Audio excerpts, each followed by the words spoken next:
Welcome to the Greater Montana Foundation Legacy Project, preserving the history of Montana broadcasting and the pioneers of communication whose vision and foresight brought together the people of Montana. Good afternoon. I'm Dan Snyder, former Montana broadcaster, and with me is former Governor Stan Stevens, who is also a former broadcaster. The purpose of our program is to record for history the pioneers of broadcasting in Montana, and Stan happens to be one of them.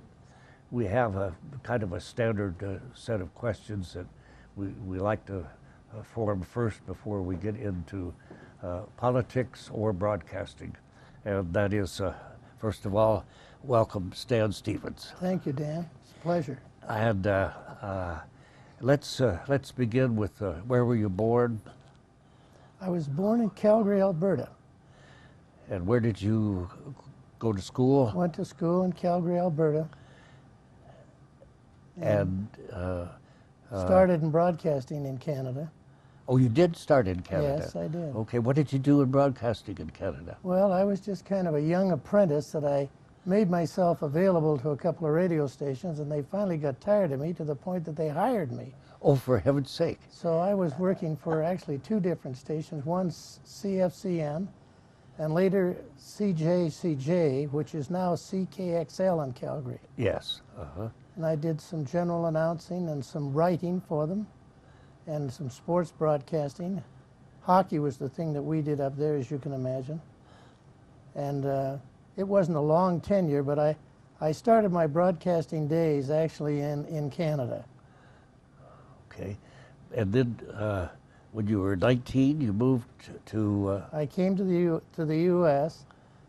Actually, Dan, what motivated that is the Canadian system of broadcasting is supervised by the CBC. And you know that's the opposite number of the FCC down here. Correct.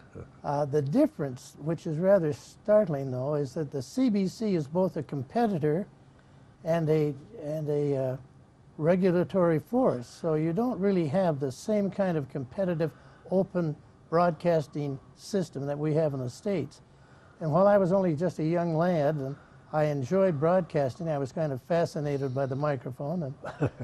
And, but I knew at that time that there was something in Canadian broadcasting that was inhibiting, and that was the regulatory process. And I, looking south of the border, said, you know, that's where I should probably find, if I'm going to stay in this business, I go down to the States. So I came down here in 1949, not as a broadcaster, but I hooked up with what is known as a custom combine crew. I had a friend of mine who was in the grain business. I was a big city boy, had never been on a farm, and they facilitated my entry into the United States. Following a brief period of time when I was doing a little farm work that was foreign to me, but I learned a lot. I ended up in Great Falls, and I was in one of the restaurants in Great Falls having breakfast, and one of the people that was with me on the crew said, I'm reading the paper here, and there's an opening for a writer and an announcer at a station called KOJM. Does that sound like you? Yes. Because that was my intention, was to find some opportunity in broadcasting in the States. So I made the call to KOJM in Havre, and they invited me up for an interview, and the next thing you know, I was on board at KOJM. What were you doing? Well, I did a little announcing, but I did some writing. They were really looking for somebody in continuity and writing, and that's where I was really hired to come on board the station, but that gravitated to a radio broadcast program, which I had for a couple of years up there, but that was my start in broadcasting in America. Well, now, then you met someone by the name of Lyle Leeds. That's right. And out of that, what happened? Well, Lyle Leeds was eventually became my partner in broadcasting in that facility, but he was really my anchor. When I made that call from Great Falls from the restaurant to see if there was an opening, Lyle answered the phone. Okay. And so we became very good friends and associates in broadcasting. He was on the staff as an announcer. He was just finishing up at at the University of Denver for his education in broadcasting. Uh-huh. So over the years, the two of us worked very closely on a lot of different things, including behind the mic. We did a lot of broadcasting of sports for the local area. And of course, we were then, actually, it ended up, we were ended in a capacity of co-owners of the radio station. As the years went by, we had an opportunity to purchase a majority interest in the station. We became partners. But he was a remarkable broadcaster and a really close personal friend, probably the closest friend I had in broadcasting, period. You did something that radio stations used to do, but you kind of pioneered it in that you offered free time to people that had issues before the public. We did that, Dan, and I think, and you as a broadcaster understand this, a radio station or a television station has a moral interest to ingratiate themselves into the community in which they serve. And that's what we made a real strong effort to do. We did a lot of public service work for different worthy organizations, some of which are very commonly known today. But we made a strident effort to do that, to be kind of the voice of the community. We were the only station, but nevertheless there are other media outlets in the market. Mm-hmm. And that paid big dividends to us in the sense of cultivating the respect of the community and the importance of the community in whenever there was an issue that needed to be aired or amplified, they turned not only to newspapers, they turned to the radio station because they knew that was our motif. And from a standpoint of commercial success, while that wasn't the intent necessarily, it gravitates to that. If you've got the president of the Rotary Club who also owns a store downtown, you become good friends just by relations to his public service interests, and he also has a commercial interest that you're interested in too. So it works both ways, but I think by presenting yourself to the community that way, we found that it paid big dividends, not only in serving the public, but also in building up our listening audience and subsequently our commercial value to the marketplace. You went one step further, and that is you decided to do editorializing, which was fairly new on radio. I mean, the newspapers had been doing editorials for years. You decided to do editorials. What prompted you to want to do that? Well, that again is kind of a spin-off from my general interest in the opportunities that the broadcasting microphone presents as far as illuminating issues in the community. So I joined an outfit called the National Broadcast Editorial Association, which is kind of a spin-off from the NAB, the National Association. And while we had to contend with the thing called the Fairness Doctrine, which since has been repealed, it presented us with an opportunity to present our commentary on issues of the day, some local, mostly local, but occasionally statewide, and even occasionally we touch on a national interest. And we did a series of editorials. I started in about 1958 and continued all the way to about 1984. Now, you won a prestigious award, the Edward R. Murrow Award for editorials. And on that particular one, it had to do with an investigation of the Workmen's Compensation Commission. Tell us about that. That's right, Dan. We did a series on that as a result of discovering in the community there was an individual that was a recipient of Workmen Compensation funds for his injuries. But it turned out that he got kind of short-stopped when he got into the legal profession as to how much would belong to him and how much belonged to the lawyers. I don't want to impugn the lawyers, but in this case, there were some lawyers that took advantage of the opportunity to share in the proceeds beyond their legal limit. And so we did a series kind of exposing this, not kind of, but really exposing this problem. And it ultimately, of course, ended up in court, and it ended up in a conviction. And then as far as the Edward R. Murrow Award, which, as you know, is an award by the National Association of Radio and Television Newscasters, we entered that competition and won it for the West, and subsequently won it for the International Award, and were presented that back in Chicago in 1975, I believe it was. That was quite a feather in your cap. Yeah, it really was. I had a relationship, relationship's a heavy word when I'm about to tell you who it was with. I interviewed Edward R. Murrow when I was in the Armed Forces Radio Service, so I felt a little bit of a kinship. Then, of course, as you know, he was a very noteworthy broadcaster on the national scene. Speaking of the Armed Forces Radio Service, it was during the Korean War that you served. What did you do in that capacity? Well, when I was in the Army saw the word radio involved in my resume, and someone assumed that, well, he'll make a good radio operator. So they sent me to school, to code school, and I became a high-speed radio operator with Morse code. They subsequently sent me to Korea, and it was in Korea where I saw an opportunity to do what I really wanted to do in broadcasting, was join the Armed Forces Radio Service. And so I applied through the military command to transfer from this code school into broadcast work that I was used to, and I was assigned to the Armed Forces Radio Anchor Station in Seoul, Korea. I eventually ended up as the program director, and I did a lot of special events throughout the Korean War, taping different events for the Armed Forces Radio Service. So that was better than all the dit-da. That was a lot better than all the dit-da, that's correct. Yeah.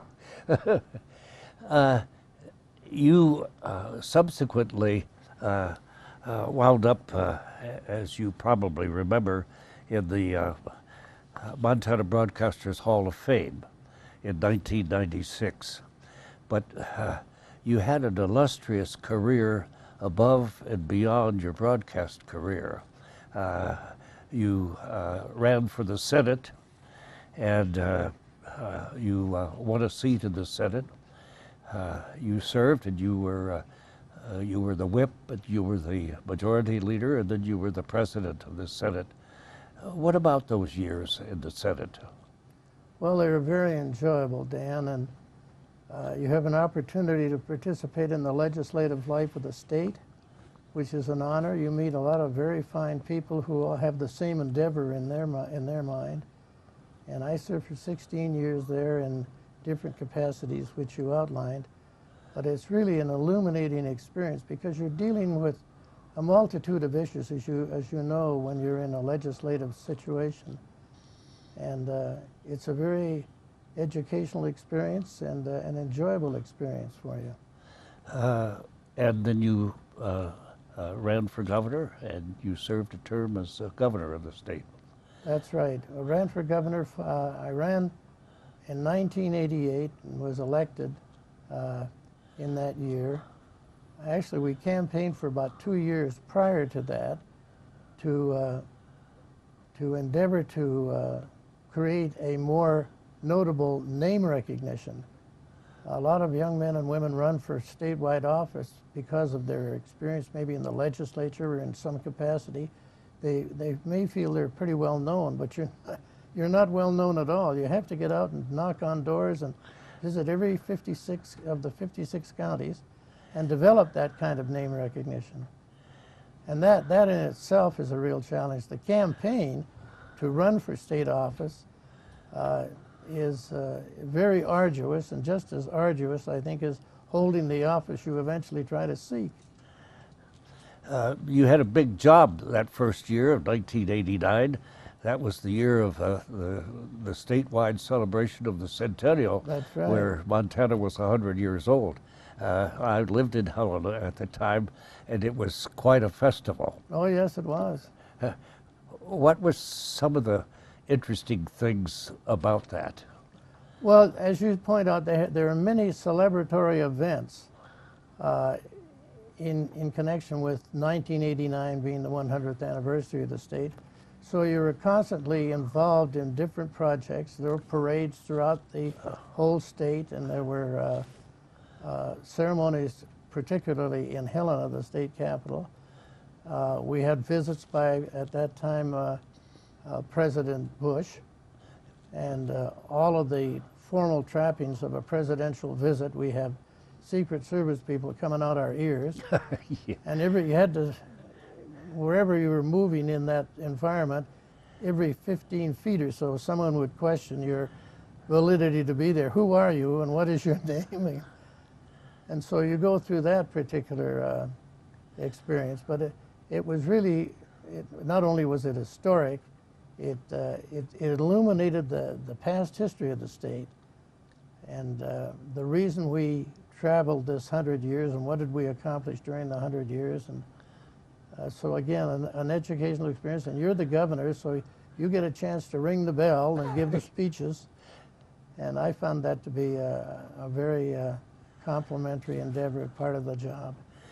Now, over the years, you've seen changes in broadcasting, in radio and in television. What do you think of broadcast news today? Well, I think they do a good job. I guess you can always criticize something that you're part of, and maybe compliment it unduly at times too. But I think by and large it's well done.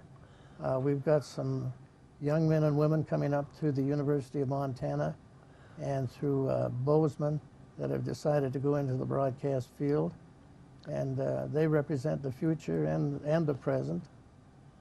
And I have a chance to maybe in my own mind adjudicate what they're doing, and I think we've got some good performers and good men and women in carrying out the profession. Now, let's talk about deregulation and what has happened in the broadcast industry. In deregulation, we lost the fairness doctrine, and we lost the ability of local people owning local stations. You want to comment on that? Well, yes, especially the fairness doctrine. We had our own fairness doctrine, and I think it pretty much paralleled the intent of Congress. We specifically on every editorial offered an opportunity for opposing views on this particular subject that we were talking about that day, so that those views could be heard. So we didn't hold anybody out. It was that equal time provision was something we just did automatically. I felt a little bit that the doctrine itself was an inhibiting factor somewhat, because it kind of put the clamps on broadcasting. It caused these young men and women that were taking up broadcast editorials to be somewhat inhibited about some of the things they were getting into, as far as vocalizing on the airwaves. So I really didn't I didn't feel sadly when it was repealed under President Reagan. I think it opened up, and well, you see it today. The broadcast spectrum with talk radio has just, we did some talk radio when I started in Havre, but today with the number of people you've got, and you know who they are, and they're all over the map in the broadcast spectrum. So, and I think that's a rewarding thing for people, because you get an opportunity to really hear what people are saying and thinking from all spectrums of the political process, and as well as the issue progress. I think it's been an eye-opener. It's opened up broadcasting tremendously. In all of the years that you were on the air at KOJM and Havre, and you had people, what were some of the highlights of those years? Well, I think you put, obviously you get involved in the typical cancer drives and heart fund drives and Salvation Army endeavors and fights against cancer and other dread diseases. So you'd bring a coterie of new people into the microphones that you normally wouldn't see in your everyday activity. But I think it expanded the participation and the respect for broadcasting among the different communities that did that. You had a reputation for establishing fundraisers, which has been echoed many times after that, and now being used by a lot of stations very successfully. What prompted you to do the fundraiser in the first place? Well, of course, the nature of the cause, obviously, the eradication of cancer today, it seems particularly focused on breast cancer among women and prostatic cancer among men, but heart disease. I can remember one example we had in Havre that was very profound, with a young woman that had kidney disease and was in need of a transplant. But she came from a very modest family of modest means, and there was a need to enliven the community, to put a fundraiser on to provide funds for this little girl. And we were, thanks to the community response, we were successful. The transplant was made, and the little girl had her life extended. So that type of thing is just very rewarding. I can remember, in particular, that issue, Dan, and I've never spoken too much about this aspect of it, but the young girl had a transplant in a hospital in Seattle. And it turned out, while we raised a lot of money to cover the cost of this, it turned out that the actual cost far exceeded the amount of money that we had. I went back out to Seattle to talk to the hospital about this to see what arrangements could be made. And to my great joy, the physician that did the transplant waived his fee with the understanding that I wouldn't go back home and broadcast it and put him under the gun, you know. Well, if you can do it for this little girl, why not do it for this little person?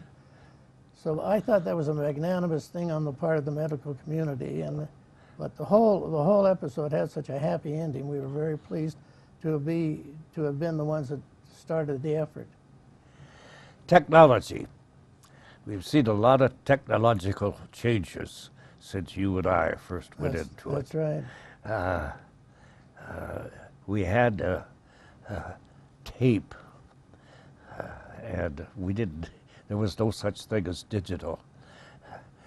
What is your opinion of technology today? Well, you spoke of tape. I started with wire recorders, and you'd remember those old wire recorders. Oh, yeah.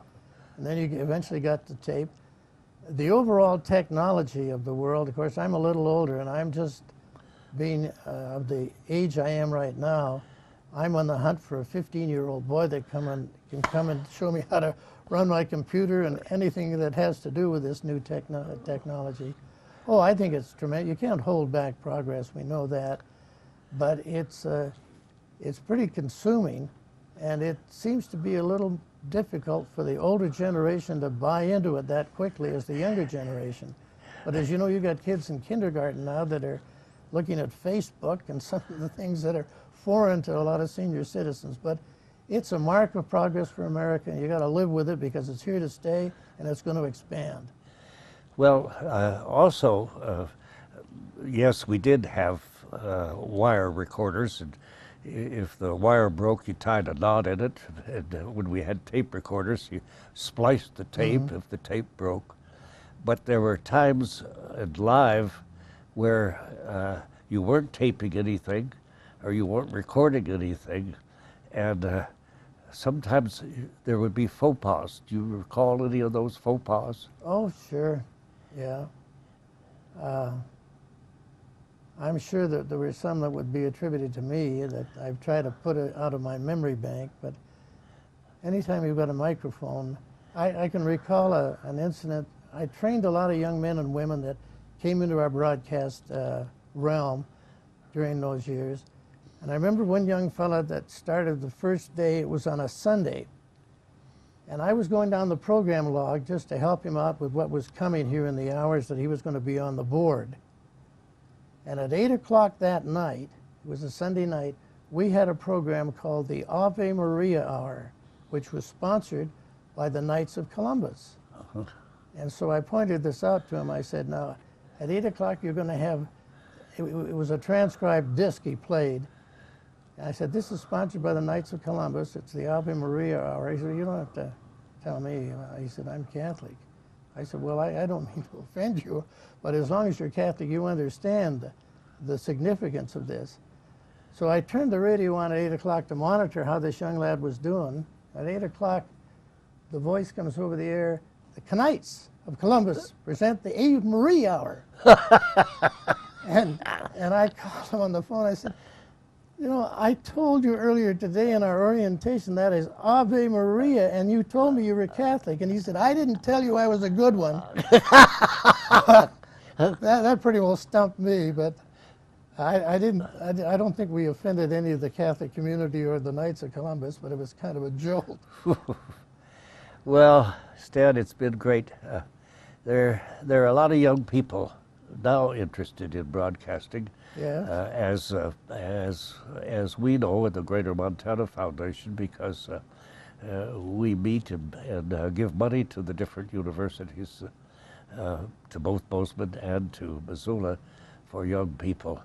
Do you have any advice for people that want to get into broadcasting? Well, we just hope that they take it seriously as to what they're doing. You asked me earlier in this interview, Dan, about rating the broadcasters I hear coming up today. And do you have anything to advise them of? The one thing I think about, as you know, when you are reading an article, it is punctuated. Your speech or your reading is punctuated. Broadcasters today, a lot of them are so anxious to put 250 words into a space for 125 words. And they just rattle it off with no punctuation or no respect for punctuation. And that kind of jars me a little bit, and I would advise young broadcasters to do that. Remember that you're not announcers, you're communicators. And you're transplanting your thoughts and words into the minds of your listener, and your listener has to be a receptacle that's able to understand you, and that means punctuate your speech. Thank you, Stan. It's been a pleasure visiting with you about your early career in broadcasting, your political career, and the advice that you have been able to beat out to upcoming broadcasters. And we wish you the best of luck. We've been interviewing former governor of the state of Montana, Stan Stevens, also a member of the Hall of Fame, 2006. I'm Dan Snyder, and thank you for watching. This programming series is brought to you by the Greater Montana Foundation, benefiting the people of Montana through communication of issues, trends, and values of importance for present and future generations of Montanans. And by the Montana Historical Society, Big Sky, Big Land, Big History. And with the help of Cordillera Communications, with stations in Billings, Bozeman, Butte, Great Falls, Missoula, Kalispell, and Helena. Cordillera Communications, the Montana Television Network.